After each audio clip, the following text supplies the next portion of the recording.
కానీ ఇంకోటి ఏమంటే ఎక్సర్సైజ్లో ఏదో లీజర్లీ ఫ్రెండ్స్ మాట్లాడుకుంటా కాఫీ తాక్కుంటా ఏదో స్మోక్ చేసుకుంటా వాకింగ్ అది విగ్రెస్గా మినిమం పర్ అవర్ 6 కిలోమీటర్స్ నడవాలి. Minimum 6 is minimum. అంటే ఐడియల్ 5 కిలోమీటర్స్ అంటారు కాదు, 6. అదే సెకండ్. అదేవిధంగా ఈ ఎక్సర్సైజే కాకుండా మజిల్స్ చాలా ఇంపార్టెంట్. మనకేం తెలిసిందంటే మన మెటబాలిజము బాడీ నుంచి మజిల్స్ తెప్పిస్తే మంచిది బాడీకి. సో చిన్న చిన్న మజిల్ ఎక్సర్సైజెస్, హ్యాండ్ ఎక్సర్సైజెస్, ఈ కోర్ ఎక్సర్సైజ్ అంటాం, అంటే బాడీలో ఉన్న అబ్డామన్ మజిల్స్ కోర్, ఈ కోర్ ఎక్సర్సైజ్ ఇవన్నీ చేసి మన బాడీలో muscle strength plus aerobics. Strength అంటే అలాగా వీ కెన్ డూ ఈ వాకింగ్, సైక్లింగ్, స్విమ్మింగ్, ఇవన్నీ ఏరోబిక్ ఎక్సర్సైజ్. ఈ రెండు ఈక్వల్ కాంపనెంట్ చేయాలి. మామూలు చాలా మంది ఉట్టి వాక్ చేసి వదిలేస్తారు, అది లీజర్లీ వాక్. రోజు పొద్దున ఒక 2-3 కిలోమీటర్స్ ఫ్రెండ్స్ నడిచి వచ్చి బాగా బ్రేక్ఫాస్ట్ తిని హ్యాపీ కరెక్ట్ కాదు, తెలియదు అది. So we have to do the correct type of exercise. Morning ఎక్సర్సైజా, ఈవినింగ్ ఎక్సర్సైజా, ఎంత ఎక్సర్సైజ్ చేయాలా, ఏ బాడీకి ఎక్సర్సైజ్ చేయాలా, abdomen and central abdomen exercise, hands muscle, ఇవన్నీ కూడా కరెక్ట్గా అడ్వైస్ తీసుకొని చేయటం బెటర్. అంటే మామూలుగా కార్బోహైడ్రేట్స్, ప్రోటీను, మీటు ఇలా పర్ఫెక్ట్ సంపూర్ణమైన ఆహారం ఎలా ఇంపార్టెంటో మన ఎక్సర్సైజ్ ఫార్మేట్ ఎక్సర్సైజ్ ఎప్పుడు చేయాలి, ఏ ఎక్సర్సైజ్, అవి కూడా చాలా అది నెగ్లెక్ట్ చేస్తాం. వాకింగ్, ఏరోబిక్స్, ఇవన్నీ ఎక్సర్సైజ్ కాంబినేషన్ చేయాలి. ఇప్పుడు థర్డ్ కాంపోనెంట్ గట్ హెల్త్కి స్లీప్. స్లీప్ గురించి చాలా మిస్ నామర్స్. అంటే చాలా మంది బిజీ వాళ్ళు, ఇప్పుడు నేను కూడా మొట్టమొదట ఇది కూడా మిస్టేక్స్ చేసేవాళ్ళము. టైం లేదని చెప్పి 4 గంటలు పండుకోవటము అలా చేసి కొంతవరకు ఈ బ్యాక్టీరియా చాలా important. They are very sensitive to sleep. Bacteria కూడా పండుకోవాలి కదా, రెస్ట్ ఇవ్వాలి కదా. మనం సపోజ్ మన బాడీ వర్క్ చేస్తుంది, దాని రెస్ట్ అవి ఇరిటేట్ అయిపోయి గుడ్ బ్యాక్టీరియా పోతాయి బాడీలో. అంటే ఎలాగంటే మన ఆర్గనైజేషన్ అవును ఎంప్లాయీస్ ఉంటారు, మన ఎంప్లాయీస్కి రెస్ట్ ఇవ్వకుండా రాత్రి పగలు పని చేయండి అంటే మంచోళ్ళు వెళ్ళిపోయి చెడ్డోళ్ళు మిగులుతారు. డిసిప్లిన్ మధ్య ఫైట్ వచ్చి అలాగే బ్యాక్టీరియా కూడా సేమ్ ఒక ఫ్యాక్టరీ లాగా లోపల. లుక్ ఆఫ్టర్ స్లీప్ నార్మల్గా ఇండివిజువల్గా ఒకరికి 8 అవర్స్, కొంతమంది 6 అవర్స్, అలా డిఫరెంట్ రేంజ్. 6 to 8 అవర్స్ అంటాము, 7 అవర్స్ నార్మల్గా యావరేజ్. మరీ ఎక్కువ స్లీప్ 10 అవర్స్ చేస్తే కూడా లోపల బద్ధకం వచ్చేస్తుంది, బ్యాక్టీరియా కూడా బద్ధకం వస్తుంది. ఎంత ఇవ్వాలి అంత ఇవ్వాలి, 7 to 8 అవర్స్. కానీ మోస్ట్ ఇంపార్టెంట్ ఏమంటే మనం మాడిఫై కూడా చేసుకోవచ్చు ఈ స్లీప్. కొన్ని ఎక్సర్సైజెస్ వల్ల 8 అవర్స్ అవసరం ఉన్న స్లీప్ 4 అవర్స్లో సేమ్ స్ట్రెంగ్త్ రావచ్చు. అదేమంటే రెమ్, నాన్ రెమ్ స్లీప్ అంటారు. రెమ్ స్లీప్ ఇంపార్టెంట్ మనకి, ర్యాపిడ్ ఐ మూవ్మెంట్ స్లీప్ అంటారు, గాఢ నిద్ర అంటారా. రెమ్ స్లీప్ అనేది మన నిద్రలో డ్రీమ్స్ వస్తాయి, అవన్నీ రెమ్ స్లీప్. ఈ రెమ్ స్లీప్ మనం if are able to condense to 4 hours we can get. ఇది కూడా ఒక టెక్నిక్, ట్రైనింగ్, అంటే ఇది ఒక సెపరేట్ సబ్జెక్ట్, చాలా టైం పడుతుంది. స్లీప్ హైజీన్ అంటారు కదా, sleep hygiene, sleep training, sleep technique, ఇవన్నీ ఉన్నాయి. ఇవి కరెక్ట్గా మనం చేసుకోవచ్చు. 8 అవర్స్ 7 అవర్స్ స్లీప్ని 4 అవర్స్ చేసుకొని. బట్ అది నార్మల్ వాళ్ళు చేయలేరు. మనం దీనికి ఒక technique, practice. For example I mastered it, I can go for 4 hours and get same amount of energy as 8 hours. కానీ మామూలుగా చేయడానికి చాలా కష్టం unless you practice that sleep hygiene. అంటే స్లీప్ చేతిలో మనం ఉన్నామా, స్లీప్ మన చేతిలో తెచ్చుకోవచ్చు. స్లీప్ మన చేతి తెచ్చుకోవచ్చు. చాలా వరకు నార్మల్ పబ్లిక్ స్లీప్ చేతిలో ఉన్నారు. సో అప్పుడు ఏం చేయాలి, suppose you don't have this technique and to do this, ఎందుకంటే ఇవన్నీ కూడా కొంత ప్రాక్టీస్ అవ్వాలి. లేదంటే మోస్ట్ ఇంపార్టెంట్ ప్రిన్సిపల్ ఏమంటే మీరు స్లీపింగ్ బిట్వీన్ 10 to 4, అంటే 6 అవర్స్ ఉందనుకోండి, 10 to 4 చేయండి, లేకపోతే 10 to 6 చేయండి. అంటే 10 o'clock అర్లీ స్లీప్ అని. ఎందుకంటే నేచర్ కూడా ఎలాగంటే మనం ఎప్పుడు ఈ లైట్లు గీట్లు లేనప్పుడు సన్ రైజ్ లేసేవాళ్ళము, సన్ సెట్టింగ్ పండుకున్నాము పల్లెటూరు. సో సన్సెట్ నార్మల్గా 7 o'clock 8 o'clock అవుతుంది. So early sleep. Sun rise పొద్దున early morning 5 o'clock 6 o'clock. So ఆ sun rise sunset timing maintain చేస్తే కొంతవరకు న్యాచురల్ స్లీప్ చాలా హెల్తీ స్లీప్. అంటే బ్యాక్టీరియా కూడా చాలా సంతోషపడతాయి. అండ్ ఎవల్యూషన్ ఇది మిలియన్స్ ఆఫ్ ఇయర్స్ ఎప్పుడు వచ్చింది కాదు, కొన్ని మిలియన్స్ ఆఫ్ ఇయర్స్ ఎవల్యూషన్లో ఇలా తయారయ్యాం మనం. ఇప్పుడు ఈ గత 200-300 సంవత్సరాలుగా ఈ ఎలక్ట్రిసిటీ ఇవన్నీ రావటం జరిగింది. కానీ ఓల్డెన్ డేస్లో మనం చేసేది ఆ ప్యాటర్న్ ఫాలో అవుతుంది. So early bed, early getting up, rise అంటారు కదా, అది సామెత, మంచి కరెక్ట్ సామెత. అది మనకి చాలా మంది successful people have done that. ఇప్పుడు మనకి స్లీప్ టెక్నిక్, వర్కింగ్ స్టైల్ మారింది కదా సార్, మనకు మారింది కాబట్టి మనం ఈ కొత్త స్లీప్ ఎక్సర్సైజ్, స్లీప్ టెక్నిక్ చేసి కొంచెం మార్పు చేస్తున్నాం. ఫర్ ఎగ్జాంపుల్ నారాటోళ్ళు అర్లీ స్లీప్ పాసిబిలిటీ కాకపోతే I can modify this using these techniques and get the same effect. ఇది జనరల్ పబ్లిక్ చేయలేరు కదా. అంటే మెటాబాలిజం యాక్సెప్ట్ చేస్తుందా, అంటే మనం ట్రైన్ చేసుకోవచ్చు. స్లీప్ కూడా ట్రైనింగ్ ఉంది. అంటే మన ఎక్సర్సైజ్ ట్రైనింగ్, ఈటింగ్ ట్రైనింగ్ లాగా స్లీప్ లో కూడా ట్రైనింగ్ ఉంది. అంటే మన మైండ్ ట్రైనింగ్ ట్రైనింగ్ అది ఉంది, కానీ అది జనరల్ పబ్లిక్ చేయడం కష్టం. కానీ జనరల్ పబ్లిక్ దానికి మేము అడ్వైస్ చేస్తామంటే స్లీప్ అర్లీ, గెటప్ అర్లీ, ఆ టెక్నిక్ మరి. అప్పుడు దాని అదేవిధంగా ఈటింగ్ కూడా దానికే మేము ఇప్పుడు చాలా దీంట్లో కూడా చాలా అర్లీగా మీ లాస్ట్ డిన్నర్ 7 o'clock తర్వాత తినకూడదు. లాస్ట్ ఫుడ్ బి 7 o'clock, 7 గంటల తర్వాత తినొద్దండి. ఆఫ్టర్ సన్సెట్ తినకూడదు. అంతే సన్సెట్ అంటే 7 మనం టైం పెట్టుకుంటే కొంచెం సన్సెట్ లేట్ కావచ్చు. అది ఇంకోటి ఏమంటే మన ఇండియాలో టైం జోన్స్ చాలా వేరీ ఉంటాయి. ఇప్పుడు అస్సాంలో ఉన్న టైము, బాంబేలో టైం సేమ్, కానీ యాక్చువల్లీ కరెక్ట్ కాదు నేచర్ ప్రకారం. మనము 7 o'clock అని పెట్టామనుకోండి, అది ఈజీగా అర్థమవుతుంది. సో మామూలుగా మన బ్రేక్ఫాస్ట్ హెవీగా ఉండాలా, లంచ్ కొంచెం మోడరేట్గా ఉండాలా, డిన్నర్ చాలా లైట్గా ఉండాలా బిఫోర్ 7 o'clock. Simple principles. ఓవరాల్గా మన గట్ హెల్త్ అనేది మొత్తం present future everything gut health కాబట్టి ఈ గట్ హెల్త్ని మెయింటైన్ చేయాలంటే ఫుడ్, యాక్టివిటీస్ అండ్ స్లీప్ ఇవి కరెక్ట్ అని నార్మల్గా చెప్తుంటారు అందరు, ఫుడ్ యాక్టివిటీస్ పైన. అది కానీ దీంట్లో చాలా సైన్స్ వచ్చింది, మనం డిస్కస్ చేసాం కదా, దీనిలో చాలా నాలెడ్జ్ వచ్చింది, చాలా ఉంది. మనం ఒకప్పుడు ఈ sleep pattern, sleep hygiene, sleep ఎలా కంట్రోల్ అవన్నీ తర్వాత ఒక డిస్కషన్ పెట్టుకుంటాము. కానీ ఈచ్ ఏరియాలో ఫుడ్ లో ఇంత నాలెడ్జ్ ఉంది, ఎక్సర్సైజ్ లో ఈ టైప్ ఆఫ్ ఎక్సర్సైజ్ అందరికి తెలియదు. అందరంటే నిన్న చాలా మంది పేషెంట్స్ చేస్తున్నారు ఎక్సర్సైజ్. మా పొద్దున్న పూట మేము ఫ్రెండ్స్ అందరం వాకింగ్ చేస్తాం సార్, 2-3 kilometers కబుర్లు చెప్పుకొని, సెల్ ఫోన్ మాట్లాడుకుంటాం. అంటే మాట్లాడుకోవచ్చు, కబుర్లు చెప్పుకోవచ్చు, కానీ బ్రిస్క్ వాక్ 6 km/h అనేది కాన్సెప్ట్. అదే విధంగా మజిల్ బిల్డింగ్, మీకు కోర్ మజిల్స్, అన్ని షోల్డర్ మజిల్స్, ఇవన్నీ కూడా కొంతవరకు బిల్డ్ చేయాలి. అది సబ్ టెక్స్ట్ అంటారు చూడండి, సబ్ టెక్స్ట్ అనేది ఉంది. ఓవరాల్ గా హెడ్డింగ్ అనేది సబ్ టెక్స్ట్. అది సో పీపుల్ కొంచెము వాళ్ళు అవేర్నెస్ తెచ్చుకొని దీని గురించి ఇంట్రెస్ట్ తీసుకొని దీనికి ఒక మంచి యువర్ ఓన్ బాడీ అంటాం మనం. మా రీసెంట్గా మన డాక్టర్ మంచి డాక్టర్ సరీన్ గారని ఢిల్లీలో బుక్ రాశారు, యువర్ ఓన్ బాడీ. అంటే మన బాడీకి వీఆర్ రెస్పాన్సిబుల్. అంతే కదా, వేరే మీ డాక్టర్ బాగా చేస్తారు, లేకపోతే మా హెల్త్ బాడీ మంది కదా, అవన్నీ కరెక్ట్ కాదు. మన బాడీ మనం ఓన్ చేయాలి. ఇప్పుడు మనకి ఏదైనా ప్రెషియస్ వస్తువు ఉందనుకోండి ఇంట్లోనే, మనం ఎంత జాగ్రత్త చూసుకుంటాం దాన్ని, మన బాడీని అంత జాగ్రత్త చూసుకోవటం లేదు. అది ఇన్నర్ ఇంజనీరింగ్ అంటారు కదా, మనలోకి మన లోపలికి చూసుకుంటూ, మనల్ని గమనించుకుంటూ, మన శరీరాన్ని మనం ఓన్ చేసుకుంటూ, మన హెల్త్ ని మనం డ్రైవ్ చేసి సింపుల్ ప్రిన్సిపల్స్ ఫాలో అయితే అంతే చాలా వరకు మనం బాడీ, మనం లైఫ్ స్పాన్ పెంచుకోవచ్చు హెల్తీగా. అంటే ఇంకోటి, ఇప్పుడు it is not question of life span, ఆ వర్డ్ తీస్తాం మన డిక్షనరీ.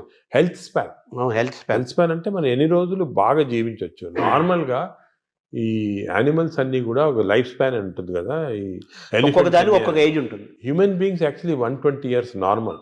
అవును, బట్ 120 years ఎంతమంది చాలా తక్కువ మంది. ఎందుకంటే ఇవన్నీ ఈ ప్రాబ్లమ్స్ వల్ల మనకి we don't want 120 years life span, ఏదో కర్రలు పట్టుకొని నడలాగా. హెల్త్ స్పాన్ మీకు 80 years or 90 years బాగా హెల్తీగా ఉన్నాం అనుకోండి, చాలా. అది సో హెల్త్ అంటే ఇప్పుడు మన టాబ్లెట్, మెడిసిన్స్ ఇవన్నీ వేసుకొని ఎంత తక్కువ లైఫ్ స్పాన్ పెరుగుతుంది. ఇప్పుడు పరిస్థితి అది కరెక్ట్ కాదు. మనం ఎంత హెల్తీగా ఉంటే, అసలు ఇవన్నీ కూడా diabetes, heart disease, liver fatty, ఇవన్నీ రివర్సిబుల్. క్యాన్సర్ కొన్ని ప్రివెంటబుల్, క్యాన్సర్ రివర్సిబుల్ కాదు, ప్రివెంటబుల్. డయాబెటీస్, హెల్త్, హార్ట్, మన అన్ని వెజల్స్ బ్లాక్ అయిన తర్వాత we have seen by following certain principal you can reverse it. మీకు అవసరం లేదు, షుగర్ రివర్స్ చేయొచ్చు, హార్ట్ రివర్స్ చేయొచ్చు, లివర్ ఫ్యాట్, లివర్ కరెక్ట్. ఈ ప్రిన్సిపల్స్ ఫాలో అయ్యి అంత ఆహారము, యాక్టివిటీ, స్లీప్ అంతా complete it's the digestive system. Sir ఈ క్రమంలో మీరు బ్లూ జోన్ 5 చెప్పారు. ఇప్పుడు బ్లూ జోన్ స్టడీ చేయండి. మీరు అనేది ప్రజలు కూడా బ్లూ జోన్ బుక్స్ తీసుకొని అసలు వాళ్ళు ఎందుకు ఇన్ని రోజులు హెల్తీగా ఉంటున్నారు అని స్టడీ చేస్తే దీంట్లో చాలా నాలెడ్జ్ ఉందండి. అంటే ఇది ఇప్పుడు వచ్చింది కాదు, ఈ బ్లూ జోన్ అనేది 10,000 years గా జరుగుతూ ఉంది. మన భారతదేశాన్ని బ్లూ జోన్ గా మార్చలేదు. మనకి భారతదేశం బ్లూ జోన్. నాదేంటి, నేను చాలా మందికి ఈ పాలిటిక్స్ చెప్తుంటా, why can't we convert at least some part of India into blue zones? చేయొచ్చు. మన తెలుగు ప్రాంతాలను చేయొచ్చు. తెలుగు ప్రాంతాలు బ్లూ జోన్ చేయాలి. అంటే ఈ బ్లూ జోన్ అంటే ఒకరిద్దరు పాటించింది కాదు, ఆ పాపులేషన్ అంతా పాటించాలి.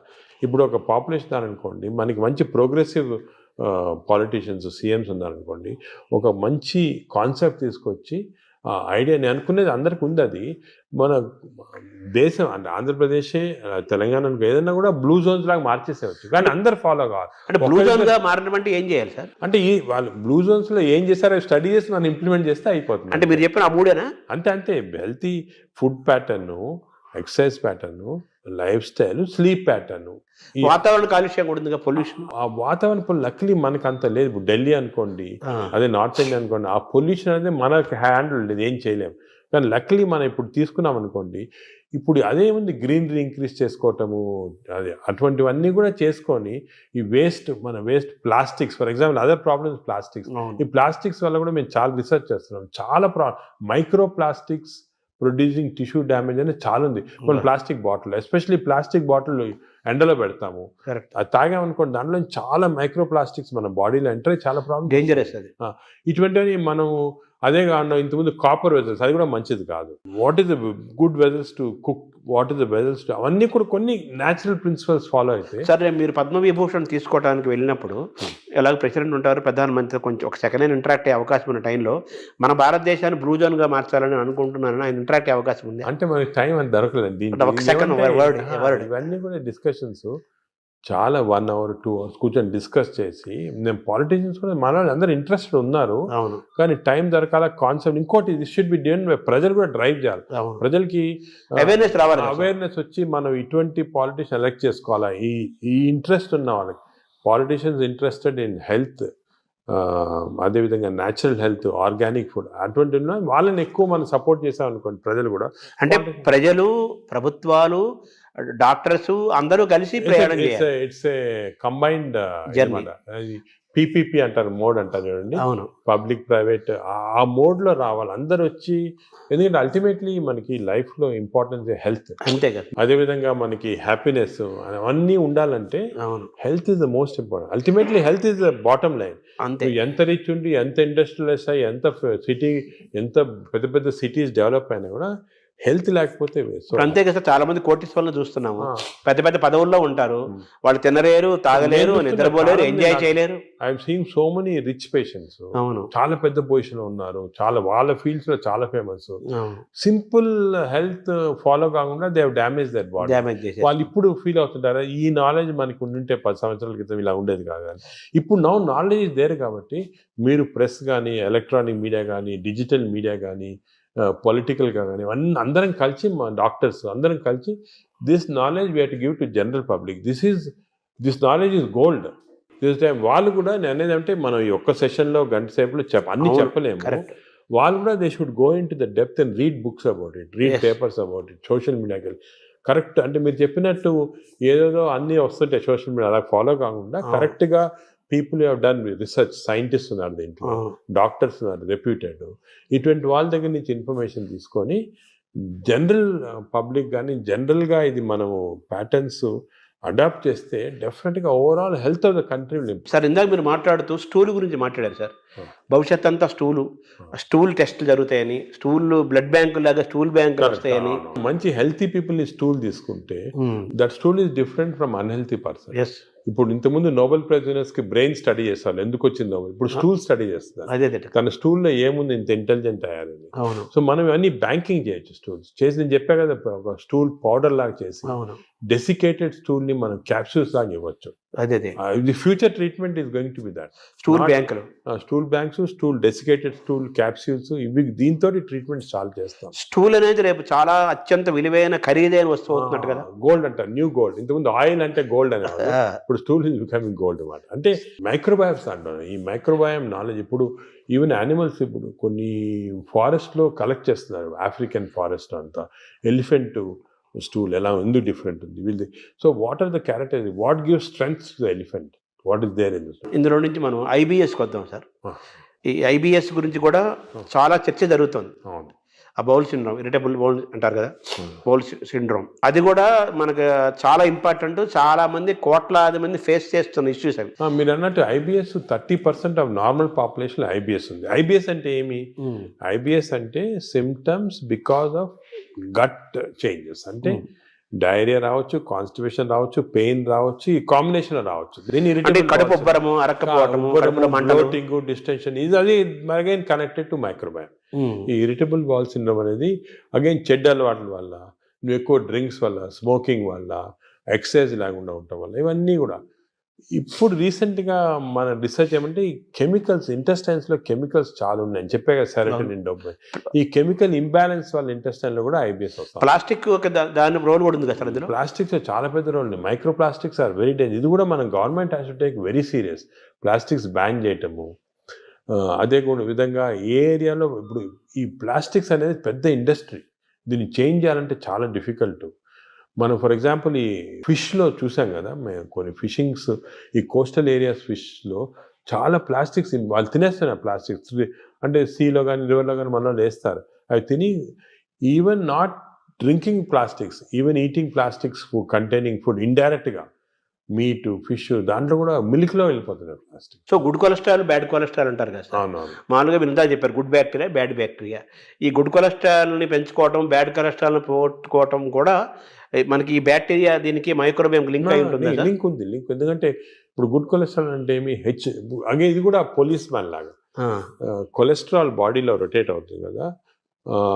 ఆల్ ద ఎల్డిఎల్ కొలెస్ట్రాల్ అంటాం. These are all bad people, terrorist వీళ్ళందరూ.